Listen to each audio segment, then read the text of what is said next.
Hi, hello guys, kabayan. Magandang araw sa inyo dyan sa Pilipinas. Ronald De Vera sa Hungary. So, ngayong araw, magluluto po ako ng pork afritada. Tara po, samahan niyo po ako.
Dito na isa ko ate, forward.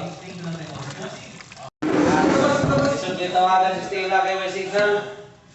May punta kita pero napapatuli lang pala yun. So, hanggang dito na lang po muli itong video ko. Nariyan po ang akin niluto, ang pork afritada, ang walang kamatayang pork afritada sa Pilipinas. So, please like, share, and subscribe. Comment down below po kung yung nagustuhan ng aking presentasyon kahit sa simpleng pamamaraan ng pag-upload ko ng video.